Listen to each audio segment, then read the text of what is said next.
Bueno, pues el día de hoy vamos a compartir en Primera de Samuel capítulo 15, verso 23. Porque la rebelión es como pecado, es como el pecado de adivinación. Y la desobediencia como la iniquidad e idolatría. Por cuanto tú has desechado la palabra del Señor, Él también te ha desechado para que no sea rey. Entonces estas palabras se las dice Samuel al rey Saúl. ¿Quién es el rey Saúl? El rey Saúl es el primer rey en Israel. Dice la Biblia que Dios elige un pueblo que es a los judíos, al pueblo de Israel, y Dios era el que los gobernaba por medio de los jueces de Israel. Entonces dice que los israelitas empezaron a pedir un rey como el resto de las naciones. Entonces Dios dice que apártame a Saúl, llama a Samuel, que era uno de los profetas del Señor. Le dice, apártame a Saúl, ungen a Saúl, y Saúl se convierte en el primer rey de Israel. Pero ¿qué pasa con este rey? Dice la Biblia que empezó bien este rey, pero termina mal. Termina fatal este rey, cayendo en brujería, cayendo en hechicería al final, porque Dios ya no le contestaba por toda la maldad, porque este rey mandó a matar sacerdotes de parte de Dios. Entonces, cuando le dice estas palabras a Saúl es porque el Señor le manda a Saúl a matar al rey de Amalecita. Nosotros, por ejemplo, cuando venimos a la Biblia, cuando leemos el Antiguo Testamento, es por eso muchas personas se chocan, porque dicen, ¿por qué aquí estas guerras y por qué aquí vemos cómo matan? El Antiguo Testamento vemos cómo los enemigos eran visibles. En el Nuevo Testamento los enemigos son invisibles. Por eso en Efesios capítulo 6 dice, nuestra lucha no es contra sangre ni carne, sino contra el mundo espiritual, contra lo que nosotros no vemos. Entonces en el Antiguo Testamento el enemigo, cuando nosotros leemos, eran visibles. Los enemigos eran visibles. Los enemigos de Israel eran visibles. Ahora, en el Nuevo Testamento, en el Nuevo Pacto, nuestros enemigos son invisibles. O sea, como dice la palabra, nos estamos enfrentando contra poderes a veces diabólicos. Nosotros no nos damos cuenta. Entonces esta palabra rebelión, ¿qué significa rebelión? Pone levantamiento contra una autoridad o un gobierno. ¿Está mal rebelarse? ¿Usted qué piensa? ¿Que está mal rebelarse o no? Dependiendo, ¿no? Dependiendo contra qué nosotros nos rebelemos. Está bien que nosotros nos rebelemos contra el poder de las tinieblas, contra el diablo. Contra eso está bien que nos rebelemos. Contra el diablo sí nosotros tenemos que rebelarnos. Contra las mentiras, como por ejemplo el día de hoy, todo lo que el día de hoy vemos y todo lo que han sacado fuera de contexto, lo que es esta pandemia. O sea, es todos los medios de comunicación, internet, prensa, es para solamente controlar y manipular a las personas. Incluso hace poco escuchaba de una noticia de un joven chino que dice que sale a hacer deporte con la mascarilla y mira que se le colapsa un pulmón y casi muere por el tema de la mascarilla. Porque por la mascarilla, ¿qué pasa? Deja de entrar oxígeno a tu cuerpo. Y ustedes saben por qué se produce el cáncer. El cáncer se produce porque una célula deja de oxigenarse.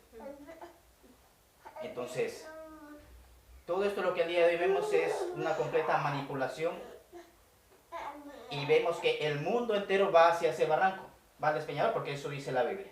Y la Biblia dice que nosotros no somos del mundo, incluso nosotros tenemos que a veces ir en contra de la corriente de este mundo. Y a veces te encuentras afuera de las personas y cuántas veces me encuentro afuera y dicen, mira, lejos de este porque este no lleva mascarilla, pero es que tú no sabes que te están engañando, tú no sabes las mentiras que te están contando, que sí es verdad que el virus existe, sí es verdad que el virus existe. No negamos que no existe el virus, pero lo han sacado totalmente fuera de... O sea, ustedes se pueden creer que es normal que ya abran los bares, que los bares estén abiertos, que la gente pueda ir a emborracharse y tengamos los parques de los niños cerrados. No podemos llevar a nuestros niños a los parques. Eso no es algo lógico, no es algo normal. Aparte no sé para qué te prohíben, para qué te exigen, llevar mascarilla, si en los bares están todos con las mascarillas guardadas y están sentados todos juntos, hablando frente a frente. Y las iglesias están a lavar con mascarillas. Y luego después, otra de las cosas también, se cae en el miedo, en el pánico, porque como la otra vez les compartí el estudio del miedo, Porque todo el rato estamos escuchando las noticias del miedo, todo lo que hablan los medios de comunicación, que si te contaminas por el aire, que si no, que una cosa, que otra cosa. Entonces, todo eso lo único que trae es confusión a las personas, ¿no? Y miedo. Miedo porque la gente está con miedo. Entonces, sí, nosotros debemos rebelarnos contra esos poderes mentirosos y contra el poder de las tinieblas. Ahí sí nosotros debemos de rebelarnos. O sea, la rebelión contra Dios es mala. La rebelión contra el diablo no. La rebelión contra el diablo es buena, y por eso es que cuando nosotros venimos a la palabra de Dios, cuando nosotros recibimos un mensaje de la Biblia, a veces viene esa persecución, se levanta un problema, se levanta otro problema. ¿Por qué? Porque el enemigo no quiere perder territorio. Y como decía, en el Antiguo Testamento eran visibles las luchas, pero ahora no las vemos. Ahora es algo invisible, y por eso a veces otro problema, ¿para qué? Para robarte esa semilla, para que tú no conozcas la verdad, para que no se te abran los ojos y el enemigo vaya perdiendo todo lo que él ganó durante todos esos años. Durante todos estos años que no conocimos a Dios. Entonces, cuando aquí la palabra dice, porque la rebelión también se traduce como amargura. Y vamos a ver qué es la amargura. ¿Qué significa amargura? Amargura, dice, es sentimiento duradero de frustración, resentimiento, tristeza, especialmente por haber sufrido una desolución o una injusticia. Sentimiento duradero de frustración. ¿Quiénes han estado alguna vez frustrados? El que no haya estado frustrado es porque todos nos hemos frustrado alguna vez, sobre todo los que ya llevamos más años, a lo mejor los niños no, pero los que ya tenemos una cierta experiencia en esta vida, alguna vez nos hemos frustrado, y es horrible estar frustrados, ¿no? Entonces, la frustración, ¿qué nos puede llevar? A la amargura. Cuando tú te frustras, te amargas. Desfogas tus frustraciones con amarguras, con gritos, con Resentimiento, falta de perdón. O sea, la amargura produce resentimiento. Entonces, el resentimiento, dice la palabra que cuando nosotros oremos y nos acerquemos a Dios, perdonemos. Y es que a lo mejor me pueden decir, es que tú no sabes lo que a mí me hicieron. Tienes toda la razón, yo no sé lo que te hicieron. Todos de una u otra forma nos han hecho daño, ¿verdad? Puede ser que a unos más, a otros menos, pero al que más daño me hicieron fue a Jesucristo. Creo que, no sé si haya alguien que pasó lo que pasó Jesucristo. Le golpearon, le dijeron, profetiza, ahora sí profetiza, dice que le daban de puñetazos, le latigaron, dice que efectivamente, dice que le rajaban la espalda con unos látigos que tenían, le pegaban, y cuando tiraban, la espalda de él era... Entonces todo lo que él hicieron a él, imagínate todo lo que a él hicieron. Creo que, y mira lo que él decía en la cruz, cuando él estaba en la cruz decía, Padre, perdónales porque no saben lo que hacen. Entonces él perdonó. Y si nosotros en nuestra fuerza no podemos, que mejor dicho, nada es en nuestra fuerza, sino lo que podemos decir es, Señor, ayúdame a perdonar a esta persona que me hizo daño. Porque el resentimiento, ¿qué produce? Amargura. Y dime una cosa, ¿quién está afectado? ¿El que te hizo daño o tú? Entonces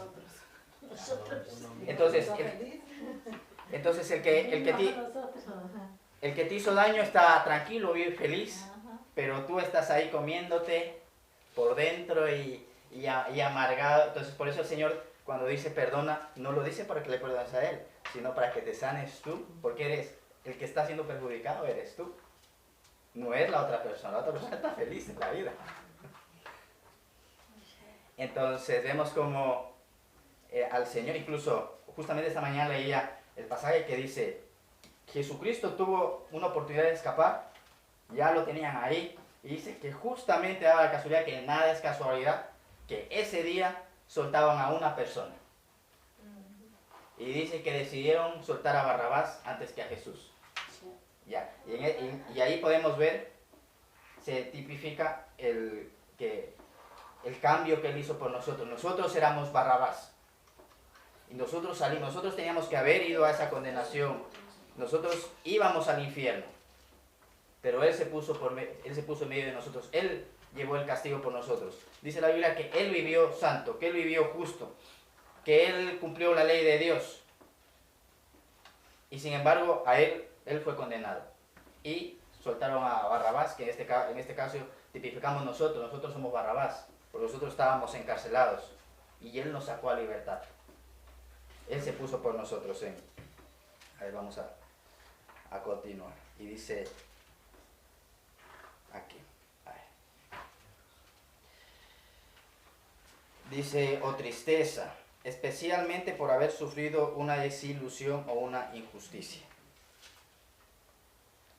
¿Cuántos hemos sufrido injusticia? ¿Cuántos han sufrido alguna injusticia? Todos hemos sufrido injusticia. Entonces, por eso es que el Señor nos dice, hay una historia que dice que había una viuda que iba donde el Señor y le decía, que iba donde un juez y decía, hazme justicia delante de mi adversario. Entonces dice que este juez dijo lo siguiente, yo ni temo a Dios ni a los hombres. O sea, yo soy ateo, yo no creo. Me importa unas narices, como dirían aquí, no importa las personas. Pero porque esta viuda viene continuamente, no sé que me saque mis casillas o pierda la paciencia, le voy a hacer justicia, dice esta historia, cuenta Jesucristo. Y dice Jesús, oigan lo que este juez dice, que ni teme a Dios ni a los hombres, dijo, ¿cuánto más mi Padre que está en los cielos no les hará justicia a sus escogidos que claman de día y de noche? Entonces, de día y de noche nos han hecho justicia, pues tenemos o sabemos a quién ir, al Señor. Señor, hazme justicia de esta injusticia, de esta situación. Pero dice que esta viuda era perseverante, que iba todo el rato, hazme justicia, hazme justicia, hazme justicia. Y el Señor dice en uno de los pasajes en el Nuevo Testamento que dice, y les enseñó a sus discípulos a que sean perseverantes en la oración. Entonces nosotros debemos de ser perseverantes y no cansarnos y seguir pidiendo justicia en cualquier injusticia, porque la injusticia, ¿qué provoca? Amargura. Cuando hay injusticia hay amargura. Y nuevamente los que salimos afectados somos nosotros, ¿no? Ok. Luego, ¿qué provoca también amargura? La infidelidad, el adulterio. Números capítulo 24, Números capítulo 5, verso 24. Dice después, esto es cuando un hombre tenía celos de una mujer. Dice, después hará que la mujer beba el agua de la amargura que trae maldición, para que el agua que trae maldición entre para causar amargura.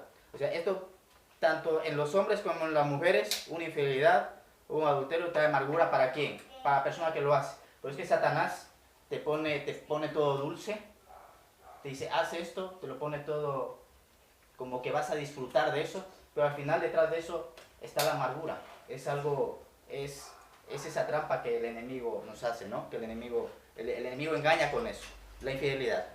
Luego también otra de las cosas es la rebelión, que ya habíamos visto al principio, y en Jeremías 4 hay muchos pasajes de la rebelión. Pero en Jeremías 4 dice, es hablando Jeremías al pueblo de Israel, le dice, como guardas de campo estuvieron contra ella en derredor, porque se rebeló contra mí, dice el Señor. Dice, tu camino y tus obras te hicieron esto, esta es tu maldad, por lo cual amargura, dice, penetrará hasta tu corazón. O sea, cuando nosotros nos rebelamos en contra de Dios, ¿qué dice? Que amargura vendrá a nuestro corazón cuando nosotros nos empezamos a rebelar en contra de las leyes de Dios. ¿Qué más provoca la amargura? Se pierde la gracia. Se pierde la gracia.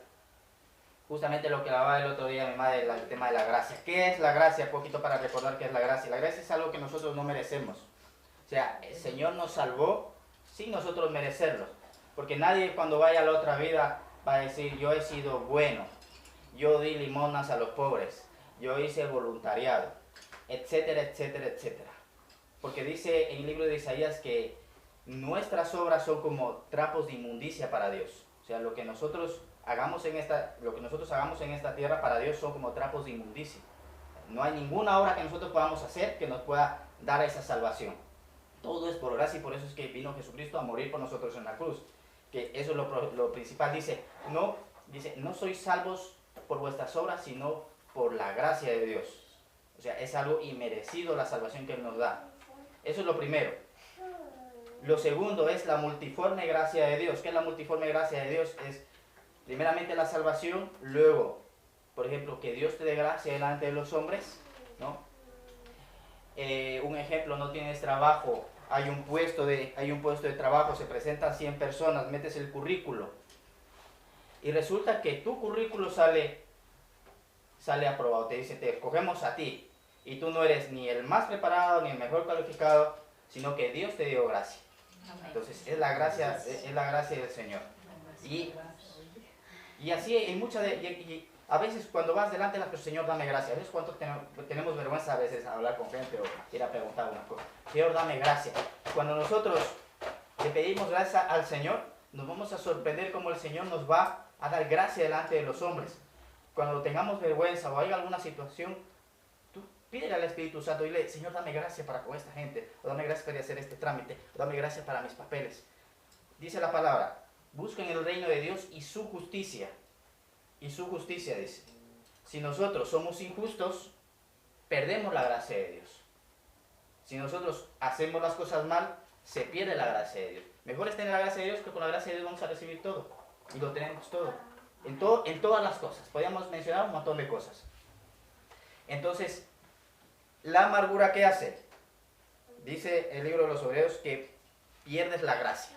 Se pierde la gracia. Hebreos capítulo 12 dice, mirad bien que nadie deje de alcanzar la gracia de Dios, de que ninguna raíz de amargura brotando cause dificultades y por ella muchos sean contaminados.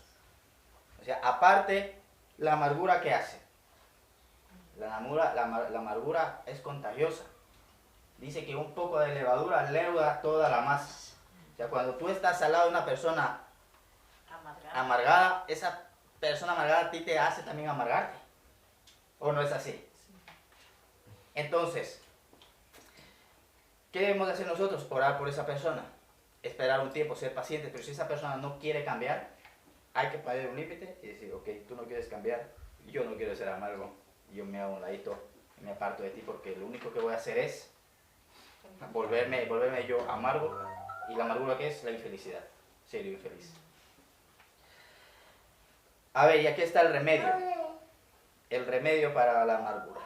Vamos a ver, Samuel. Primera de Samuel, capítulo 10. No la tengo aquí completo, pero si alguien tiene puede leer. Primera de Samuel, capítulo 1, verso 10. Dice, en cierta ocasión estando en Silo, Ana se levantó después de la comida. El sacerdote Elí estaba sentado en el sillón, cerca de la puerta de entrada del templo del Señor. Y Ana, llorando y con alma llena de amargura, se puso a orar al Señor y le hizo esta promesa. Señor Todopoderoso, si te dignas contemplar la aflicción de esta sierva tuya, y te acuerdas de mí y me concedes un hijo, yo lo dedicaré toda la vida a tu servicio, y en señal de esta dedicación no se le cortará el pelo. Y luego continúa, que sí, dice, como Ana estuvo orando largo rato ante el Señor, Elí se fijó en su boca, pero ella oraba mentalmente, no se le escuchaba su voz. Se movían sus labios. Elí creyó que estaba entonces,